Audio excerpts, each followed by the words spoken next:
Okay, number 2, GMOs, genetically modified organism. This is also called genetic engineering or genetic modification.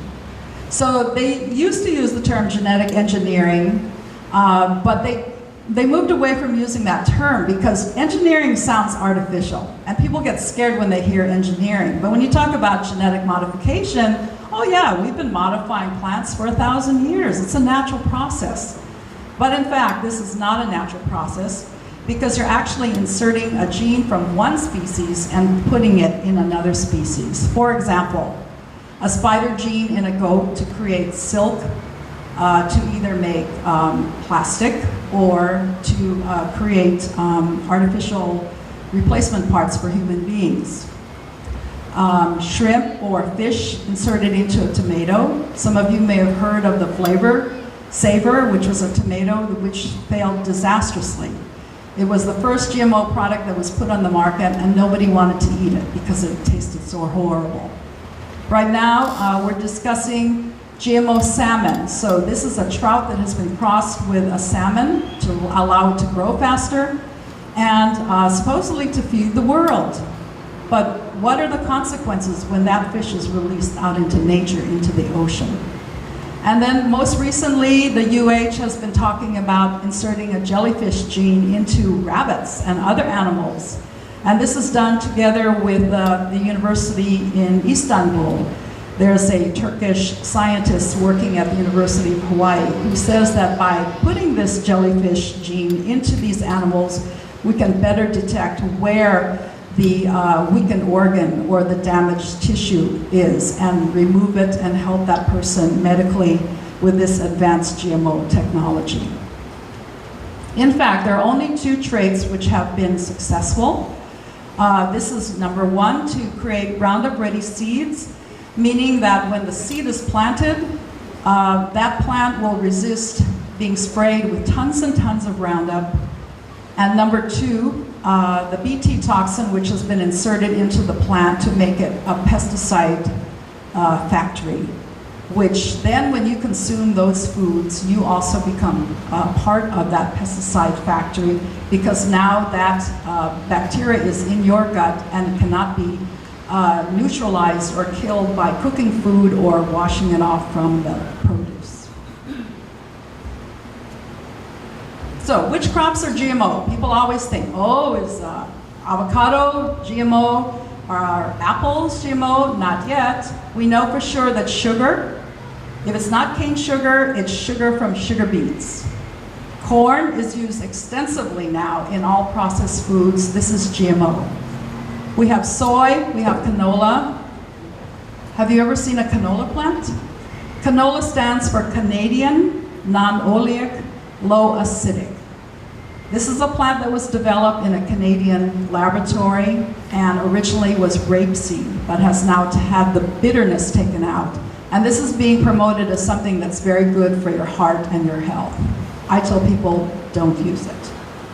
Cottonseed, so that's cottonseed oil, which is used in cookies and other kinds of things that you're eating on a regular basis. And also the cotton that's produced from this cottonseed. Alfalfa, which is given to the animals, the cattle, the pigs, whoever will eat them, and possibly even in the pet food that you're giving to your beloved dogs and cats. So yellow crookneck squash, wheat we've been hearing about in the news that it's been contaminated with GMO, and Korea and Japan no longer are importing our wheat.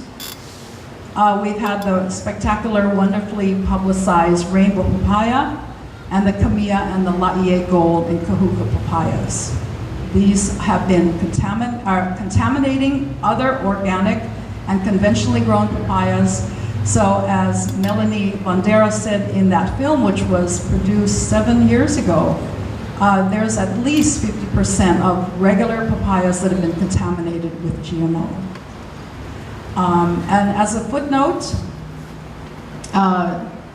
coffee berry is probably the next GMO crop that will be promoted, because there is a problem with the Kona coffee, that it's being attacked by bugs, and people think that, well, we saved the papaya industry, so let's do that with Kona coffee.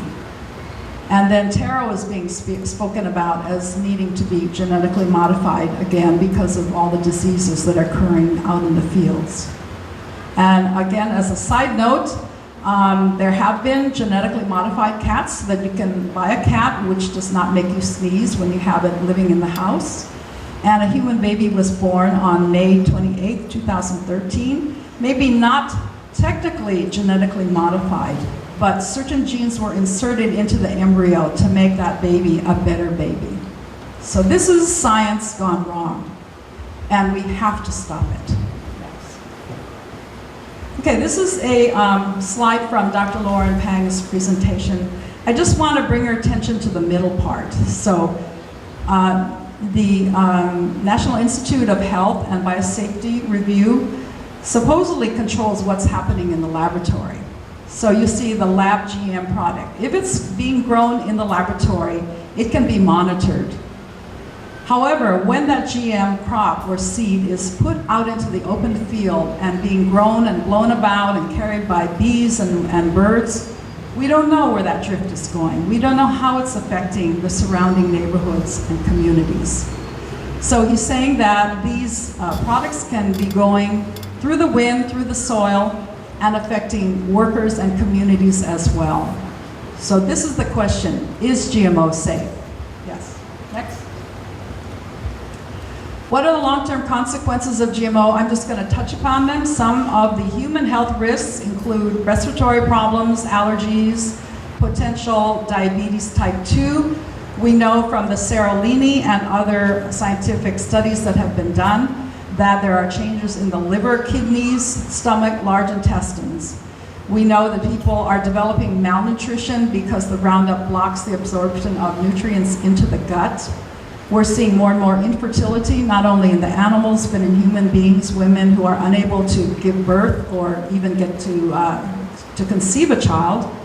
We're seeing more cancer of all types. We're seeing a rise in obesity, and definitely a rise in autism, according to Dr. Seneff. And the pictures below show on the left side the number of hospital discharges for people who were complaining about allergies, and you can see the rise. It's exponential.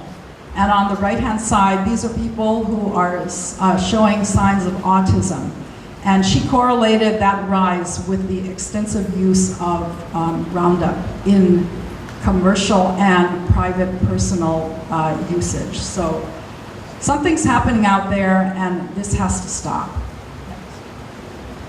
Okay, and in the environment we have Roundup, which has a half-life of 4 years, meaning that it's going to take at least 4 years before that chemical is completely broken down so that it's no longer harmful to people. So that's a long time. It doesn't just dissipate and is no longer active. It runs these chemicals, and these GMO crops affect the soil, the water supply, the air. There's now a die-off of reefs, and you're seeing the acidification of waterways, oceans, and rivers, creating new plant life and deformation in the animals and the creatures that live in these waterways. Superweeds are requiring newer and stronger chemicals. Again, there's a loss of biodiversity. With the monocropping and the industrial agriculture, we're seeing fewer and fewer small farms, and there's cross-contamination, and organic cannot survive GMO contamination. So long-term, looking down 20 years down the line, probably even poorer yields than the GMO companies have been promising, famine and drought, because these GMO crops absorb so much water.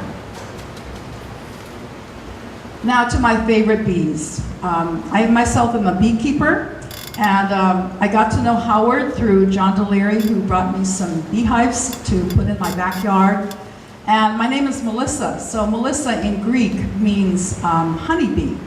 And when I visited China a couple years ago, I saw that the Chinese doctors were using bees for rheumatic arthritis.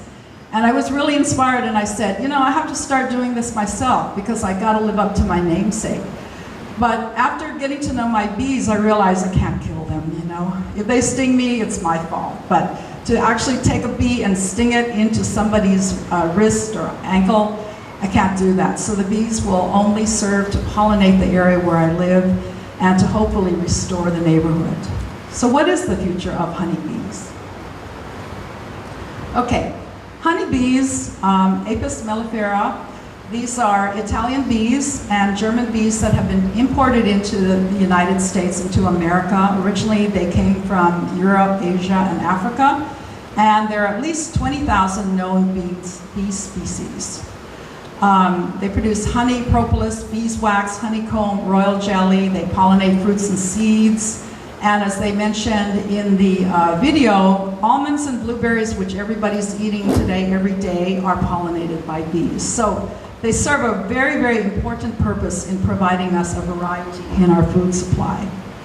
And in my area, we're seeing the proliferation of fruits such as citrus, avocado, lychee, and melon simply by the presence of these few beehives. Okay, very quickly, we have drones, worker bees, which are all females, and queen bees. Next. So the lifespan of a worker bee is 42 days. She has many, many tasks in her short life. The drone's sole purpose is to impregnate the queen on her virgin flight, and as soon as he has contact with her, he dies and falls to the ground. So he's completed his task on planet Earth, and there can be 300 to 3,000 drones in one hive. The queen lays 1 million eggs in her lifetime of 3 to 5 years, and unfortunately, we're seeing on the Big Island where there's a big industry of producing queen bees, that these bees only live for 2 years because they're so stressed. Next. Okay, so these queen bees go for about $17 to $25 a bee. Kona is the biggest exporter, and there are probably 400,000 queen bees that are being exported a year. And she needs worker bees to accompany her when she goes to the mainland or wherever she's being sent. And these bees are feeding her a sugary substance. We strongly suspect it's high fructose corn syrup, GMO. So what are we doing to these bees? We're feeding the very things that are killing them and causing their immune system to be compromised. This comes from an article in the Star Advertiser in 2012. Okay, interesting facts. I'm not going to read these to you, but bees work very, very hard in their short lifetime. What may be causing bee colony collapse or colony collapse disorder, known as CCD? The wild bees have been disappearing because they no longer have any place to forage or gather pollen and nectar. In 2006 to 2007, you saw anywhere from 30 to 90% loss of bees. So this is devastating for our planet. It's not only happening in Hawaii, it's happening all over the whole world, but specifically here in America because of our extensive use of GMO crops and pesticides and chemicals, we're seeing enormous die-off. And lastly, some of these beekeepers in Hawaii have given up, like Gigi no longer has any beehives in his area. But hopefully, as with my own bees who suffered that they disappeared one day, we were able to split the hive and bring the second hive back again. So now the bees are doing very well because their immune system is actually quite strong. And I'd like to pass around here an example of the hive beetle, which is causing a great problem right now. This is a beetle blaster that is used to put oil in and trap some of these hive beetles. And Howard can tell you his own experience, but it's been a big problem for the last 2 years. So, what are the possible causes of CCD? The varroa mite was a big problem for a while. You have the Israeli acute paralysis. Nosema was a big problem. Right now we're dealing with a small hive beetle. The bees are under a lot of stress. You saw in the movie that they're being carted from state to pollinate different crops. And so these bees are subjected to jet lag as well as traveling stress. So don't you get that way when you travel? So what's happening to all these bees who are being carted around on these huge trailers? So they no longer have good food to eat, and their immune systems are being compromised. And there's also been a question about exposure to radiation from the sun as well as from other sources. But more specifically, people are saying now that colony collapse is due to the neonicotinoids, and that means new nicotine, meaning that this actually comes from tobacco. So they're using this poison to spray and put on the seeds, and these seeds then have systemic pesticide in them, which is now killing the bees. Okay, the varroa mite. I'm not going to go into all the details here. The small hive beetle, when they get in, they make a big mess. The Sema gut parasite. This is also something that has made huge messes in beehives, and we've had to burn our beehives because of the mess that they left behind. So specifically, neonicotinoids. Bayer is one of the major companies that has been using the neonicotinoids and knew very well that when they released it to the EPA that it was killing bees, killing other insects, harmful as well as harmless insects. These neonicotinoids are applied to the seed and coated with talc, and the talc itself is spreading around and causing contamination to the bees, to the pollen, and when the bees take the pollen back to the hive, then they then infect the queen bee.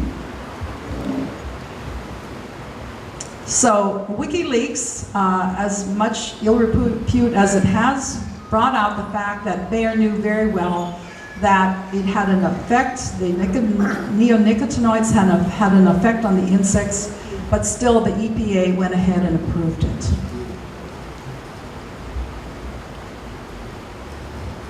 Next. And there was a study done by Dr. Liu at Harvard University, and he said even the high fructose corn syrup that they were giving to the bees during the wintertime when they're not able to go out and forage was probably making them sick. And there may have also been residue of the pesticide in that corn syrup, and that was causing the bees to either become disoriented or simply disappear from their hives. Most recently, 2013, a study was done where they admitted that there were actually 40 types of pesticides, herbicides, and fungicides that have been found in pollen brought back to the hives. So it's not only the neonicotinoids that are doing the damage, it's all chemicals. So what's the solution? We have robotics. We've got the RoboBee. Who owns the RoboBee technology? Monsanto. This is as a result of 12 years of research at Harvard University. These bees are like drones. They can be used for search and rescue, military surveillance, traffic surveillance, weather and climate mapping, and flower pollination. How wonderful. Did any of you see that movie, Hunger Games? Do you remember when the girl was hiding up in the tree and there was a hive of robotic bees up there? She cut the hive down and they fell down and they attacked her competitors. So the future is already here. Robotic bees already exist.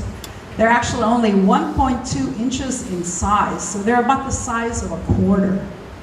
They're probably going to be very expensive to create and to disseminate, but this may be what we have to resort to in the future.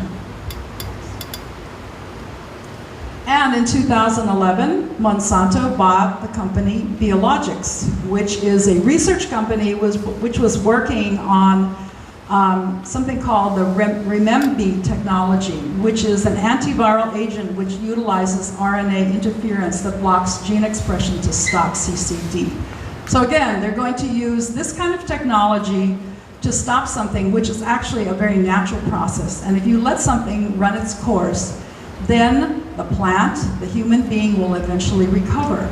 But no, Monsanto wants to have a corner on the market, and that's why they have bought this particular research company to monopolize not only the seed research, but the research that's being done on the bees and the colony collapse that's occurring. What are the long-term consequences of these GMO crops? There are loss of seed varieties. Now Monsanto controls the majority of seeds that are now being planted in the Midwest and all over across the planet. Loss of biodiversity, control of the food supply, loss of natural pollinators, and artificial pollination by humans or robots. In fact, in China, because they've been using so many chemicals for the last years, human beings are actually taking the pollen and going up into the trees and brushing them on each flower, because otherwise those plants could not bear fruit. Is this the future that we can look forward to? So I'm coming to the end now. What can we do? Okay, somebody coined the acronym LABEL, L-A-B-E-L. What can we do? Look, ask, buy, educate, and legislate. Next. So when you look and ask, you look at the labels. Not only read what it says on the front, but look at the fine print and see if there's GMO corn, GMO soy, hidden in the hidden ingredients. When we have a list up here that shows you all the different kinds of ingredients that contain GMO soy and corn and cottonseed and other products, other brands that are using these GMO ingredients. You have to ask your produce managers. You have to talk to the farmers and to the restaurants where you frequent. Are you using GMO oils? Did you know that GMO can be harmful? And start educating them in that way, because they want to keep your business. And therefore, they will bow to customer demand. And that's why we're seeing now that Kraft Foods, the breakfast cereals, even the GMO papaya are suffering because people have a big question. Can we eat this? Is this safe? Become knowledgeable about aquaponics, hydroponics. Buy organic. Buy local honey and local produce. Become a beekeeper. I became, and I've been a beekeeper now for about 3 years, and it's a lot of fun.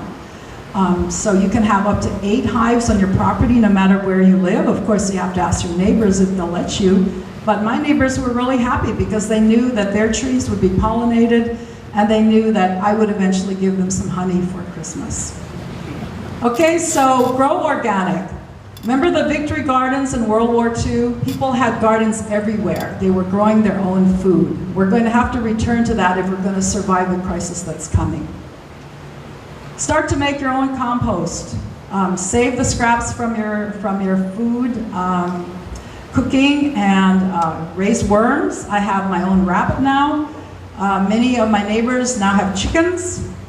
Have to start eating organic. I mean, if you're going to look for a solution, you have to eat organic. There's such a big wave of conventional crops and GMO crops out there that the only way you're going to save yourself is by switching to eating organic. And even people at the biotech companies know the benefits and the goodness of organic foods. That's why they sell it in their cafeterias. Okay, and then you need to boycott those name brands that are using GMO ingredients, because they're not listening to the people. They're fighting against you. They're only looking for the bottom line, which is profit. So you've got to stop eating the fast food, grow your own food, make your own food, stay at home, be with your family, enjoy each other's company. Educate yourself, your children, your family, the schools, the teachers, the cafeterias, even your churches. Talk to people there and say, would you be willing to host a panel? That's what Mitsuko's church has been doing. They've been showing documentaries talking about GMO and also serving organic food as a healthy alternative. And lastly, the lawmakers. The lawmakers can be influenced not only by the GMO companies and the lobbyists who are paying big money in campaign contributions, but by you. By your becoming familiar with your lawmaker and calling him on his game with being complicit with the GMO companies, you can vote him out and you can get him to turn around. We've seen that in the state legislature this year, that they were more than willing than ever before to actually hear a labeling bill. Unfortunately, nothing got passed. And lastly, legislate. So you need to get to know the political process, you need to vote, make friends with the council members and the legislators and your representatives, run for office, start at the neighborhood board level, and go to rallies and marches and panels. Rallies are actually a lot of fun. You know, you don't have to be branded an activist or a crazy person simply because you show up at a rally. In fact, the energy there is so wonderful. And through the work that I've been doing with GMO, I've gotten to meet so many good people. And it's very encouraging to see that we're actually going to turn it around. Okay, so let's become passionate about something. Do that something now. Here's this poor child from Vietnam who has no future because of what we did 60 years ago. She is suffering, she has no future. But you can turn it around through your actions, through your engagement. So the long-term consequences of becoming more involved is that we can actually turn it around through people power. And it really is up to you and me, because we're the wealthiest country in the whole world. We have so many resources available to us, and we can actually be the shining example, specifically Hawaii. We don't need the GMO companies here any longer. We thought we did because we thought they would provide an agriculture which would be beneficial to humanity, but in fact they have further poisoned the Aina. So can we save the bees? It's really up to us. We need to save the planet. Mahalo from all my bee friends, and hope you can join us in this movement. Thank you.